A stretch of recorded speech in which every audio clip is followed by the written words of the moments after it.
We started a CSA this year for the first year. That stands for Community Supported Agriculture, and basically, in a nutshell, that's where folks sign up and become members of the farm. Each week they will get a box of vegetables, depending on what we have coming off the farm is kind of what they get.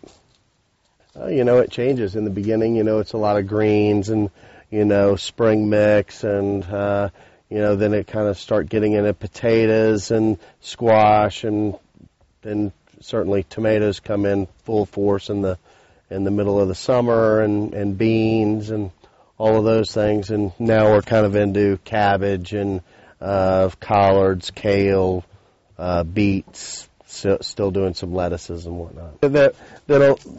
That most folks kind of enjoyed getting different things that they, didn't really know what to do with, and it encouraged them to look in a cookbook and try something new. This year we definitely had some weather issues that, put a damper on things, but at the end of the day, I'm looking back and saying, we gave it a good go, and we're planning on going forward next year, and it's been a success. I think most of the folks were happy, and what it does mostly is it puts some money in the farmer's pocket in the beginning of the season. It gives him something to start working with. After it's all said and done, I don't know that, I would imagine it's pretty much kind of a break-even kind of thing. But it's worth it because you have that cash in the beginning to get started with.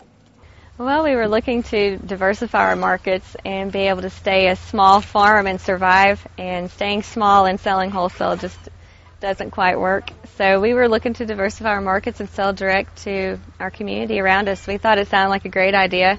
I still think it's the best idea farmers have thought of. And we really enjoyed it. It was great to get to know everyone, and everyone seemed really pleased with their boxes, and we did learn a lot with our first year. Yeah, we've got to sit down and crunch all the numbers and decide, if our price that we charged and how we ran things, if that's going to be profitable or not. Yeah. But we did try to run it as efficiently as possible.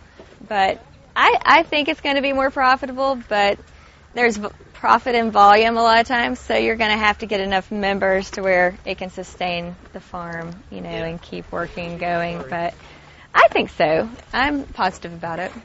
I just think people are becoming, a lot of different reasons. They're becoming more aware that the farmland is disappearing around them and turning into housing developments everywhere, especially around us. And they're wanting to preserve that farmland around them, and they realize how important it is to have a local farm instead of importing everything in from across the United States and other countries. Why not buy it directly from your local farmer? So I think they think that's important, and food safety.